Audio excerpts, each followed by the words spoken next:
A Louisville psychologist is taking the lead on a plan that she and other House Democrats believe will restore balance to the tax code. Representative Lisa Willner and 19 members of the minority party in the House filed a measure this week that they hope will generate more state revenue. Representative Willner stopped by our Capitol Annex studios to tell us more about their plan. In my own community in Louisville, we have seen cutbacks because of state costs that are being moved down into the municipalities. We've seen a reduction in firefighters. We've seen a reduction in policing. We've seen closures of swimming pools, reductions in libraries. We're really at a tipping point where we cannot continue to act as if public investment is a bad thing and that we don't have the resources. So we've seen over the decades nationally and certainly here in Kentucky, the wealth divide has never been greater.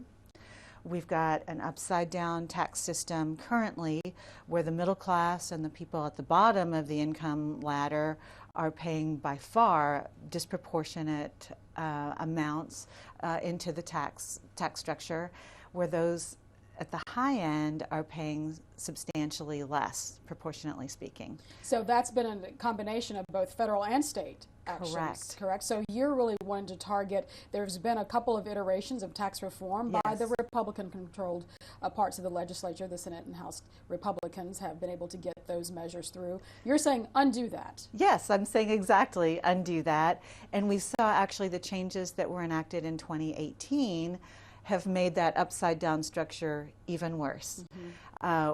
Where there were increases for people at the bottom end in what they were paying proportionally in taxes, and significant decreases for people at the high end. So even lowering the individual income tax rate to match also the corporate tax rate of 5%, I believe, flat. Those are bad ideas, and you would do what differently? So what we've seen, and we have lots of years of research behind this, is that a flat income tax is a giveaway to the wealthy. And so that's exactly what we did in 2018 when we enacted that flat income tax. And so really the central tenet of House Bill 416 is that reinstates the tiered tax level, with the 5% being at the lower end and 7% at the upper end.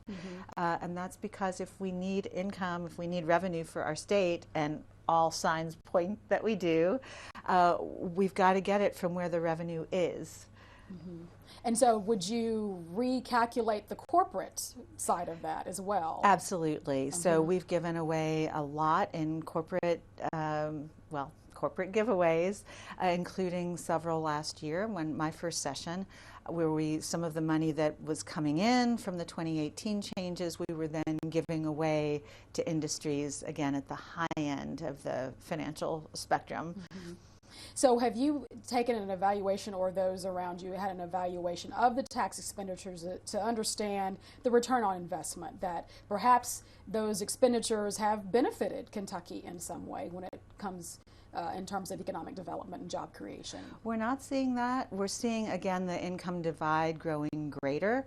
We're seeing folks at the top making lots of money from new investments, where income level for people in the middle class and below, people working minimum wage jobs and sometimes 2 and 3 just to keep food on the table, that has really been stagnant.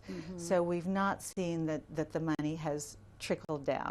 House Bill 416 would also extend the 6% sales tax to more luxury services, remove the sales tax from small animal veterinary services, and raise taxes on cigarettes by 50 cents, while also increasing taxes on other tobacco-related products like e-cigarettes.